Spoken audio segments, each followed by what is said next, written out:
Welcome back to One-on-One with Mr. U. Of course, I am your host, Mr. U.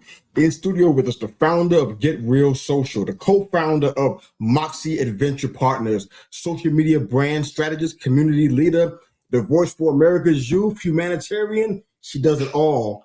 Officially known as Lucie from Port St. Lucie. Lucie McGuire is in studio with us. Lucie, how are you today? Good to see you.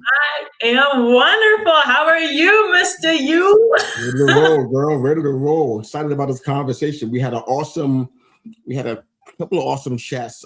We met through a mutual friend of ours, and I had to get you on this show so we could talk about some stuff, because today we're going to emphasize a lot of stuff about social media, entrepreneurship, but most of all, or even business branding, but most of all, travel. Yeah. There's a reason why it's a pain point. We're going to get into it a little bit, but before we do all of that stuff, if you're watching and listening to our show for the very first time, upper right-hand corner of your screen is a QR code. Grab that. It's going to allow you to get all of the shows one-on-one from the past 4 years, I think it is. Get all of our shows worldwide. We are a global show now. We're talking to people like Lucie, interesting folks from around the world, and their stories are impactful and incredible. They're entrepreneurs. They're products of miracles. They are faith-based community leaders. They're inventors. We're talking to everybody, so we're excited about Lucie being here with us. Thanks for joining us. Thanks for taking the time out to do this. So we're excited about this. You ready? Yeah.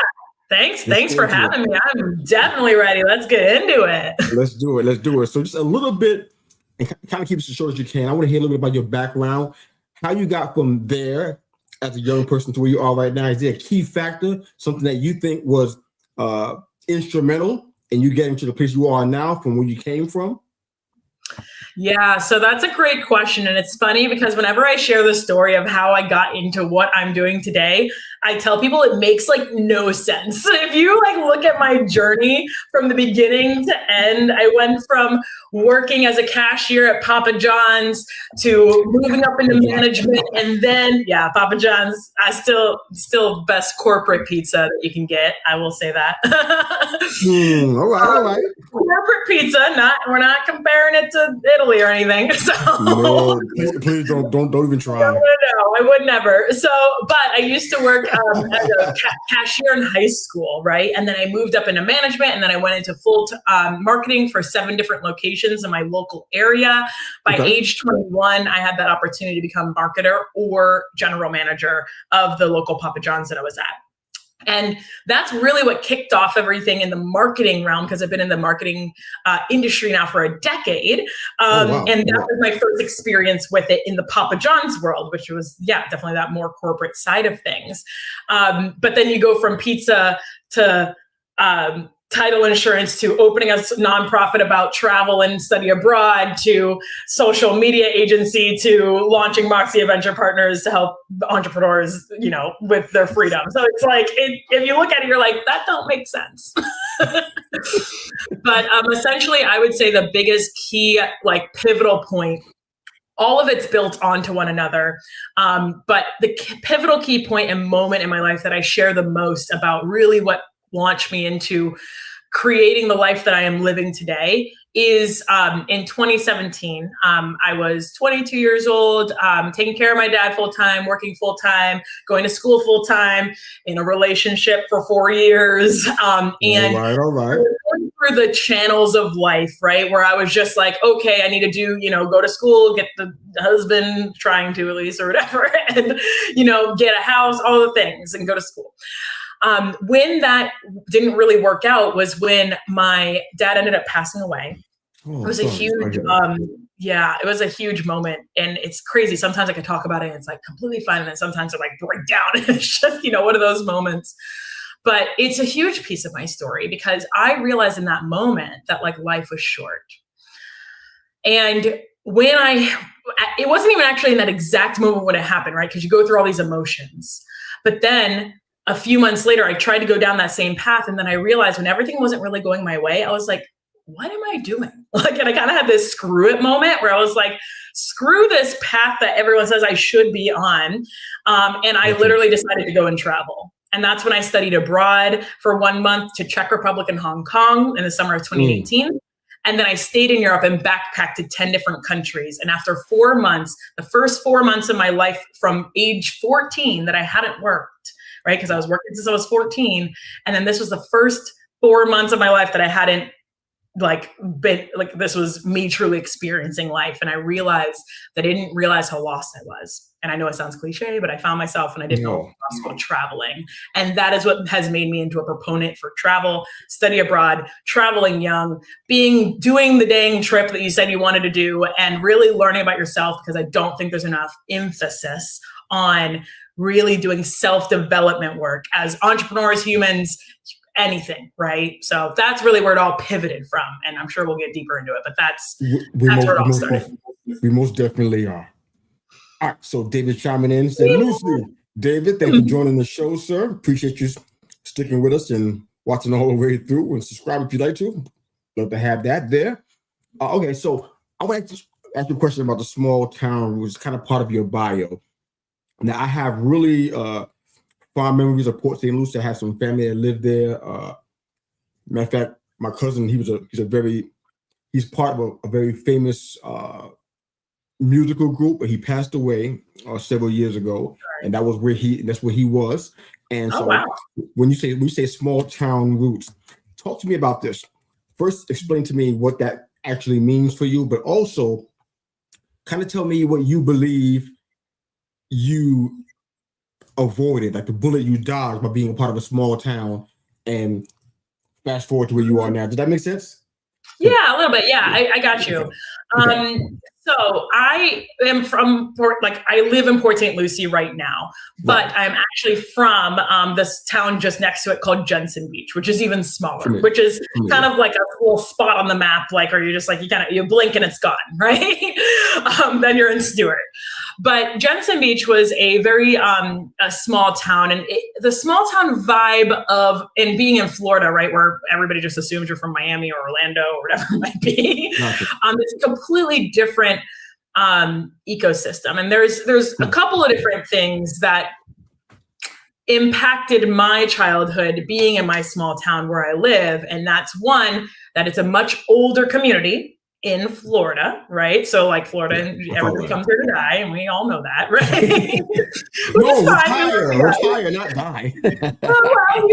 Retire, and eventually we all die at the end of the day. But retire. They come here to retire. It's beautiful. But there's a lot of younger families that are coming into the area now. But back when I was a kid, it was a lot of older people. My dad was older as well, so I had an elder parent. He had me when he was 50, so he would have been 82 this year. Oh, wow. Yeah, so he was much older, and my parents had about 18 years apart. My mom is also from Dominican Republic, so I grew up in that bicultural piece. My dad's from Pennsylvania, as white as it gets, and my mom's from that Dominican side. But in the area that we're in, it is predominantly white. I would say back then it was probably about 80% white, so that also impacted things. Kind of how I grew up in that area as well. And still is, predominantly in that capacity. But, it was that mentality of being in that, right, is always trying to fit in, right? Trying to find where I fit in. And I never really was the, popular one or anything like that. I had my group of friends that I hung out with, and I talked a lot, so people knew I was there. Just because people knew I was there didn't mean I was popular. Copy that. I understand. Yeah, I had someone tell me the other day, they were like, oh yeah, you're popular. I'm like, I'm sorry, I was not popular. That was not a thing. But, the small town roots aspect of it, what really impacted me the most was, I didn't even realize this until a couple of years ago, but I never went on vacations. We never went somewhere to actually experience a new city or state or whatever. It was always visiting family. We would go to Dominican Republic, we would go to Pennsylvania. That was it. Went to Dominican Republic, Pennsylvania, and it was just visiting family. And so the traveling I do now, where I'm exploring and seeing all these different places, is completely new to me. But being that I didn't grow up with a lot of money, and I grew up the area I'm in has money, but wasn't part of that community that had a lot of money. I had a lot of friends with money, which also made me feel out of place and to a degree as well. So it was all these different layers.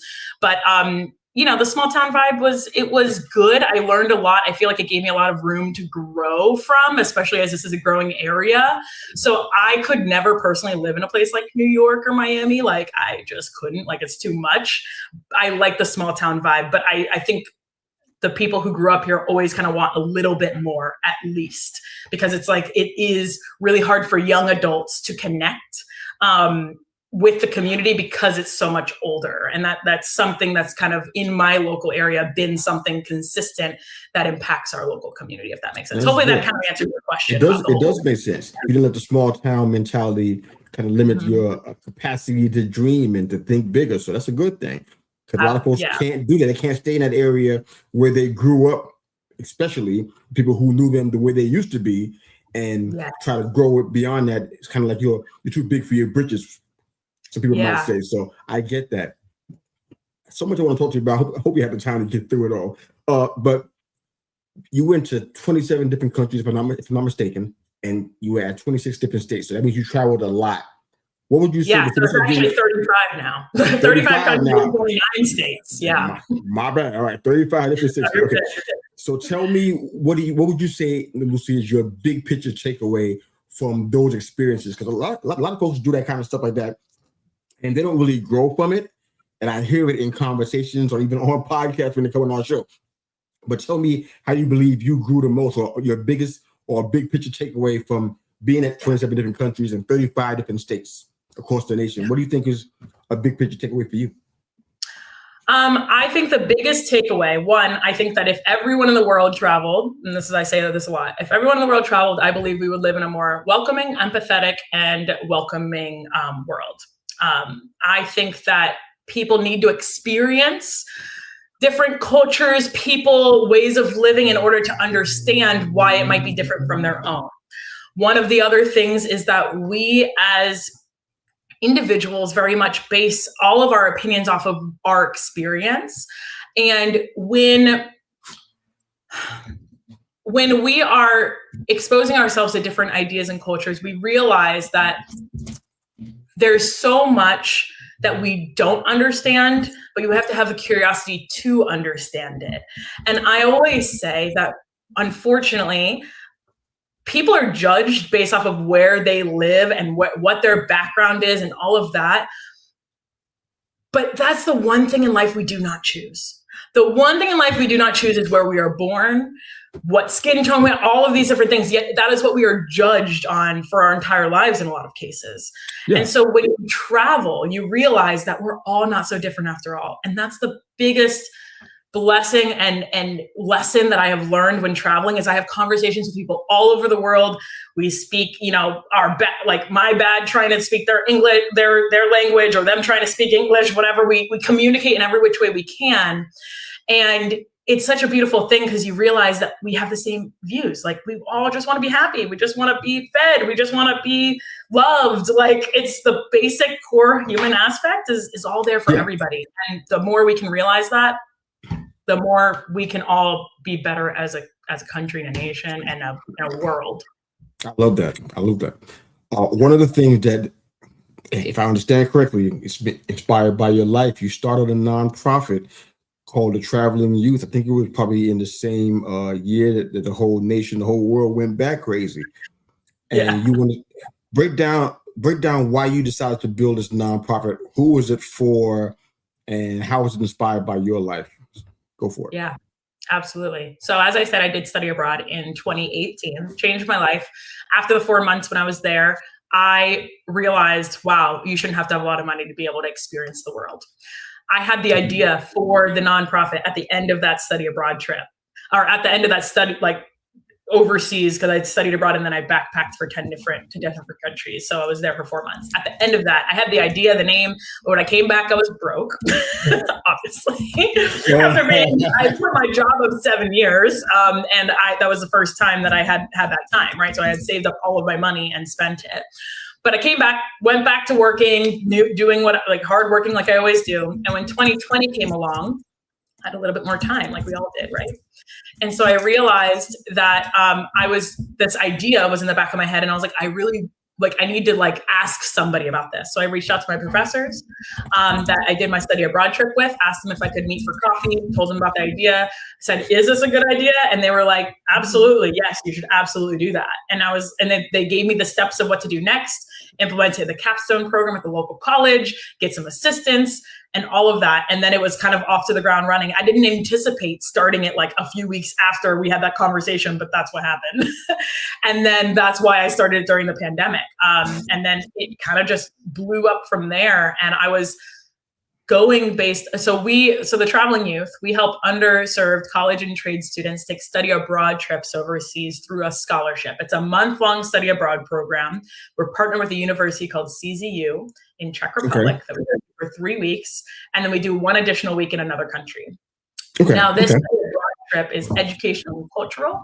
And the most important piece for people to know about it is that it's not just traveling and vacationing when they're going over here, is that we actually measure the growth of these young adults, 18 to 25, through an EQI assessment, where they will go in and they will take an assessment before and after their trip. And we've seen upwards of 11% growth in areas like stress tolerance, self-awareness, self-expression within 2 months of them going over, just from them in this experience going overseas, which is insane. Wow. And so, yeah, it's incredible results that we were able to track. And we sent 16 students overseas so far, and want to send more. So we've been fundraising. We've just hit 5 years in November, which is exciting.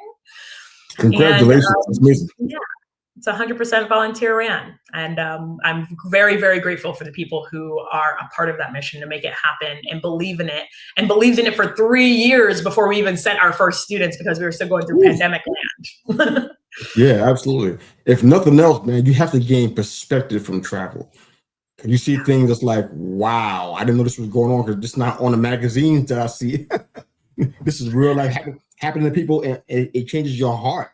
It changes your mindset, and it changes how you treat what you have, hopefully abroad or back home, which is what should happen. But that's a work in progress. But tell me real quick about Get Real Social and Moxie Adventure. I know those are two things that you are very proud of. What kind of sparked these two ventures? Why'd you do this? Like you were bring it up, right? Yeah, it's funny how they all kind of weave into one another. Ironically, for Moxie Adventure Partners, I had always, before I had started the nonprofit, the whole goal was to start a business around travel to some degree, make money with that, and then launch the nonprofit. Well, life had different plans. So the nonprofit got launched first, and the business kind of side of it, because the nonprofit practically is like running a business. I just don't get paid for it. So that got launched first. And so the Moxie, I didn't have the name back then, but I knew that I wanted to do something around that. I started a YouTube channel and all of that around travel, my perspective, my experience. But that kind of got put in the back burner. I started the nonprofit. 2 years later, I ended up having an opportunity to be able to start Get Real Social. During the pandemic, I actually went online a lot with a real estate title company that I used to work with. And they, my job from networking every day, all the time with people, went from being in person with people to online overnight because of the pandemic. And so I really started to make that company shine online. A boring company, a title company, not fun. And people started to notice. So then people started asking me, can you help me? And I was like, conflict of interest. And then when things didn't end up working out with that title company, I said, you know what? I'm going to start the business. And there was just like a flip of a switch in me where I was like, I'm going to do this. And I did it. And it was the best decision I could have ever made, because it led to me getting the freedom that I wanted to be able to travel and work remotely and do all of the things I really wanted to with my business and my work and what I was doing, which feeds my travel and my lust for being able to see the rest of the world, right? So Get Real Social has been my longest standing company. And then I just launched Moxie 2 years ago, but it's also kind of still set on the back burner as I have an entire team with Get Real Social. But this year, Moxie is like my focus, because Moxie is where my true heart is, if that's not very obvious, that I obviously care about travel. Yeah, no, absolutely. Absolutely. Tell me, if you can, briefly on both Moxie and Get Real, who is your ideal partner and who's your ideal client? They could be watching and listening right now. So I want to give you the opportunity to kind of let both of your businesses shine. So who's your ideal partner and who's your ideal client for both? Yeah, so Get Real Social, we help, we focus on organic social media strategies. So for you to be able, for businesses, marketers, those are our best clients, business owners and marketers who are looking to take their content to the next level and really capture the attention of the people who are their target audience, right?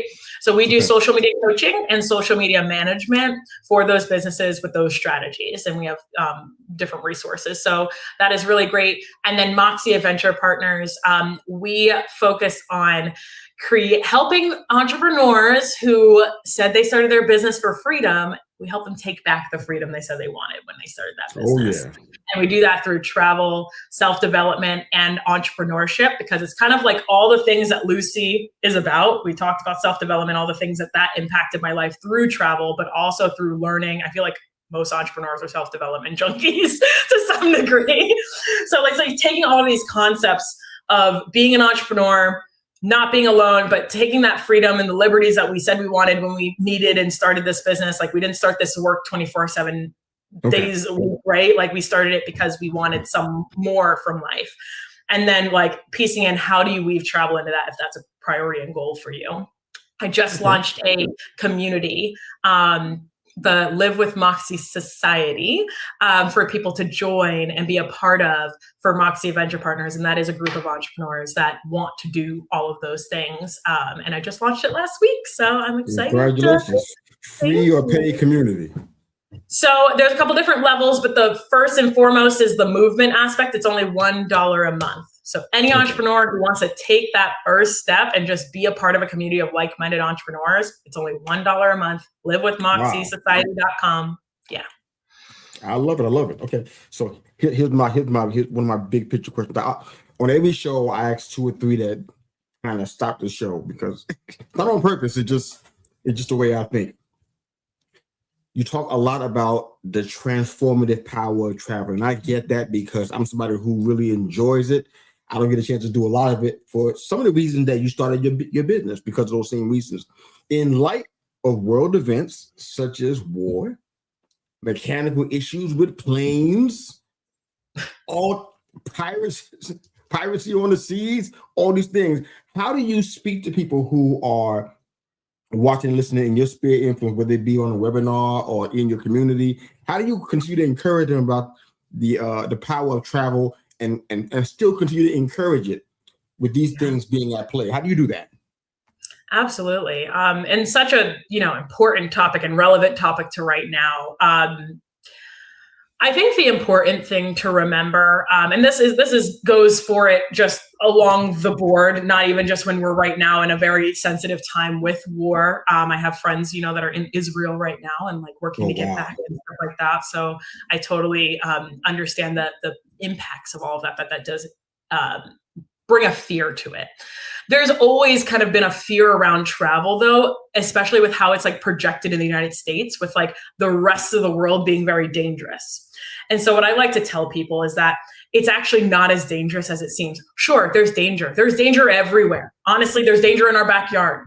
But I always like to say, if like the danger, every single time I get in my car, I could be killed. Like something could happen. Something bad could happen if I just walk outside my door. Does that mean I stay in my house to stay safe?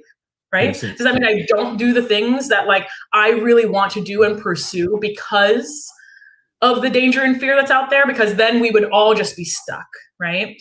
And so I think that a lot of these places get a bad rep. And I've been to 35 countries. And of all of those countries that I've been to, honestly, I have not been somewhere more dangerous than Miami or Chicago. And that speaks a lot. And I love different sections of Miami and different sections of Chicago too. But like we actually live in one of the more dangerous countries as well. And that's factual. Like we're like number 31 on the list of safest countries in the world. Like we're not like number 1 or number 2. And that's a perspective that's really important, I think, for people to understand, is that when you go to these other places, it's not as bad. You have to be aware of your surroundings no matter what. Oh, absolutely. And there are certain aspects of different places that you go to. You have to use a little bit of common sense. And I know, like, you have to be aware of your surroundings, understand what's going on, be up to date with what's going on with the news. I will say the one thing that we do have in the United States is that our economy and our political climate, to a degree, is usually more stable, right? And so when you go to some of the other places, there are things like right now that's going on in Israel, right? Where that's typically a place where people go, right? And sometimes there's strikes that are going on in certain countries, and those are things that you're never really going to know in the moment. But just being aware of, like, understanding how to get access to the information that you need, being aware of going to the proper places and all of that. So, like, there are safe ways to do it. And at the end of the day, if it's your dream to go and experience these places, or it's your dream to go and see new cultures and learn from their people, like, don't let a little bit of fear stop you from doing that, especially if there's a war happening on the other side of the world. Like, there's so much of the world that you can go to beyond that, right? So it's just a matter of shifting, I think, the perspective of, like, rather than being fear-based, being opportunity-based, I would say. Got it. I like this. Okay. So you talk, well, first off, some friends shouting you out over here. Hey, Jade. You get one, brother. Thanks for jumping on the show. Appreciate you so much. Thank you. All right. So how does somebody, well, I guess this is a kind of a two-part question. We're getting close to the end of the show, but I want to get some more questions in here. I have so much I want to ask you about still. But how does somebody on a super strict budget enjoy travel the way that you're talking about? How do we see the world affordably, as you said? How do we? Absolutely. I love it. It's my favorite question, honestly, because Americans tell me all the time, they're like, it's too expensive to travel. And it doesn't have to be. There's a ton of, I know we've got limited time, but, like, there's a ton of different strategies. The number one strategy, one, take materialism out of your expectations. So when I say that, I mean, you do not need to stay in the fanciest place in the world in order to go and travel. 5-star hotels, huh? I got it. Okay. Correct. But not even just that. I'm going to give you the way that I travel, but, like, it's in America, our travel industry, unfortunately, is a lot more luxury focused. So it's all we see. All you see is luxury cruises, luxury hotels, luxury this, all-inclusive this. So you just think expensive, like, right? Oh, this is where I need to go to be safe because of the fear, right? We talked about. I stay in hostels. I've stayed at over 80 hostels across the world. And hostels, a lot of times Americans either don't know about, or they've seen the movie Hostel, and that is incorrect and not real. Like, that's just the word. The word takes me to a different place. Doesn't do it any favors. Like, wait a minute. Why am I sleeping here with my eyes closed? Y'all don't think so? So go ahead. Correct. That's the word. I agree. But hostels are an incredible resource. I have stayed in them for as little as $7 a night. Yep. And on average, I spend about $20 to $30, and that's in Europe, a night when I'm staying at hostels. And they're centrally located, close to public transportation, have full kitchens that you can use to your disposal if you want to be affordable and go to local grocery stores and purchase food and then cook that's one way to save money as well, by not eating out every single time. And it's also an incredible social atmosphere. You get to meet people from all over the world. And the next best thing to hostels is meeting people all over the world that then invite you into their homes. And then now you have a free place to stay. So there's the next affordable tip you can have. But yeah, that's truly the secret. And you don't have to be 20 years old to go to them. I've stayed up, there's all different levels of hostels, just like there are hotels. There's mom and pop hostels, there's corporate hostels, there's smaller, regular hostels that might have 1 or 2 locations. And they have ratings just like hotels do. Yeah. That's incredible. I hope you have more time. All right. So I know, he's like, I want to ask more. There's so much going on. I know. I get it. I mean, I'm making time for you. Our friend Key Bird is reaching out to you saying, hey, Miss Moxie. Thank you, Key, and everybody. Thank you for joining the show. Do you actually mind if I share what Moxie means? Of course. Go for it. Yeah, so Moxie, someone told me I had Moxie a couple of years ago, and I was like, what does that mean? Blah, blah, blah. And then like they told me, and they were like, or actually they didn't tell me, they told me to Google it. So I Googled it. There's a bunch of different definitions, but essentially it means grit, determination, and perseverance. And I was like, I love that. And I want other people to have that. And that's why I named my business after it, Moxie Adventure Partners. That makes total sense. Like, it's definitely an extension of your personality. That makes total sense. Yeah. So one of the things that I think about when I think about you, and I get really deep with my guests. So this is just something that it's not. I ain't trying to be gushy or weird. It's just what I do. Don't care where they are in the world. I take time before I get to this place where we're doing the interview. I'm thinking about you, praying for you. I'm working through things on what I want to ask you, and I feel like people that are like you, energetic, definitely extroverted, without question. You know what I'm saying? Big dreams, want to see the world change. They find themselves sometimes in lonely spaces sometimes because everybody doesn't get what they're trying to put out. They're not picking up what you're putting down a lot of the times. And I'd love for you to tell me or explain to me and our audience, what does it mean to find your tribe? Why is that important to you? What's that look like in your world? How is that going? How is that journey going? So I love to hear that. And somebody, I guess one of your friends here is jumping in on this. Since very early. Joe, yeah. Hey, Joe. It is. Being an entrepreneur. Right here. Me and her, we care. So we're here for you, brother. Thank you for sharing that. Go ahead. Yeah, thanks. And, it's something I actually just had a conversation with someone the other day about, right? Like I have it more often than not, actually. Entrepreneurship in general is very lonely. Especially, you could have all the people around you in the world, but if they're not the right people who understand what you're going through and the trials and tribulations and the heart that it takes. I mean, my friends who aren't entrepreneurs all the time, like tell me like, Lucie, stop working until 2 a.m. and all of these things. And it's like, but when your heart is on fire and you have the thing you want to make happen so badly, it's like to the core depths of who you are, like, and somebody doesn't understand that, it can be very lonely, 100%. That's really great. He says he needs a mastermind. It's funny because I have recently just started to get the right people around me in that kind of closer proximity.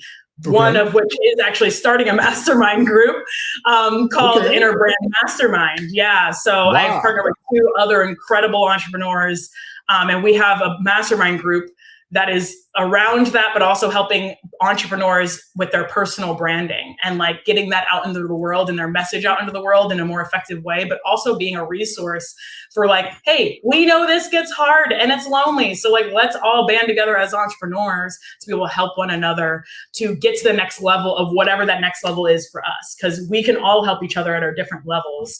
I'm creating those spaces. Sound like you got message me. I'll send you the detail. Innerbrandmastermind.com. You can go to it. Actually, we just launched the application a couple weeks ago. We're starting in April, so please go check it out. But yeah, we're creating the spaces. I love seeing this is what I love seeing happen on our show. I love this. You help me folks directly. I love this. This is beautiful. Tell me, Lucie, now because I see what you're doing. A lot of what you got going on. Tell me how you want to be remembered at the end of the day. How do you want to be remembered? That's a great question. It's funny. I was having a conversation with my friend a couple of years ago about this. I just want to be remembered as someone who cared and someone who I'm like kind of getting emotional. As someone who cared. Because I think sometimes we go through life and we think other people don't care. And sometimes when you have everything going against you, it feels like the world doesn't care. I see a lot of people go through that with social media. They go through social media and they don't want to post about what they have to say, even though it is important. They're like, who wants to hear from me? Right. But like when we realize the more we do share our heart and our vulnerability and ourselves with other people, that opens us up to the opportunity to be able to connect with other people.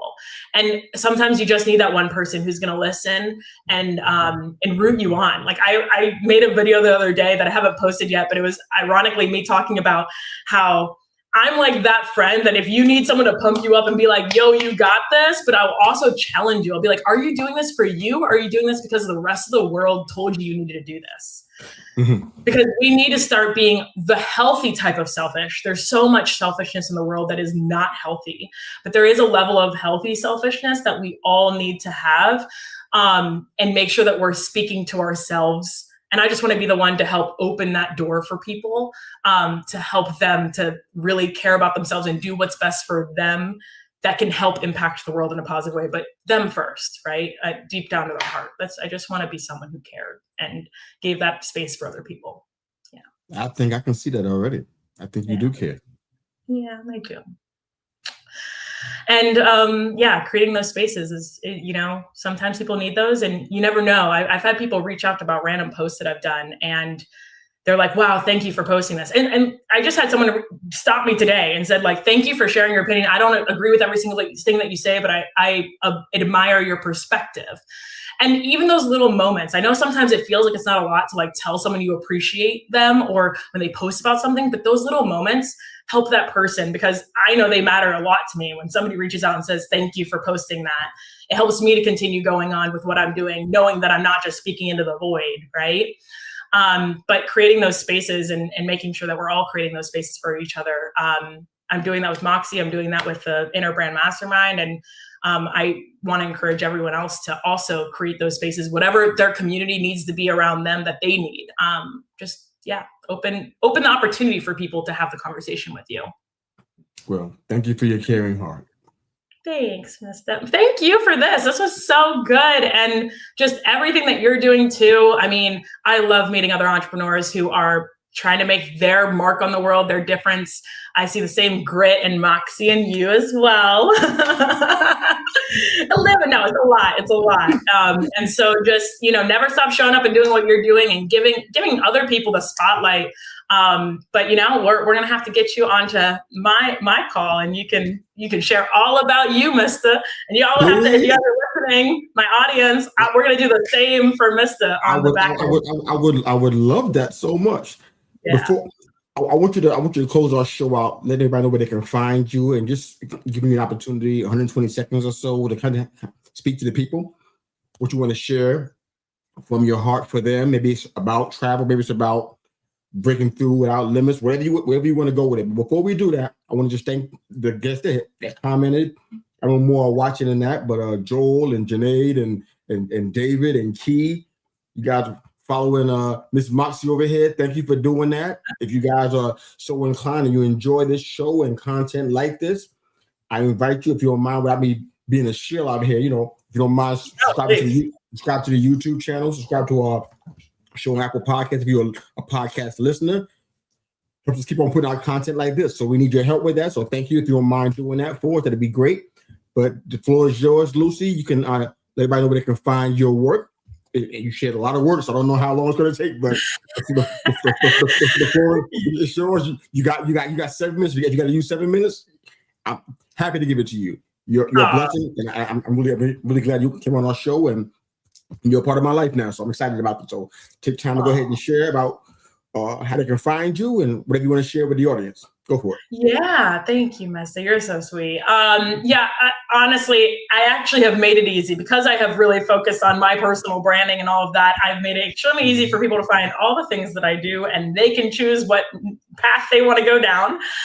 You can find me on all social media at I am Lucie McGuire. Lucie McGuire is with an I-E, an M-C-G, right? Not Lizzie McGuire, Lucie McGuire. No.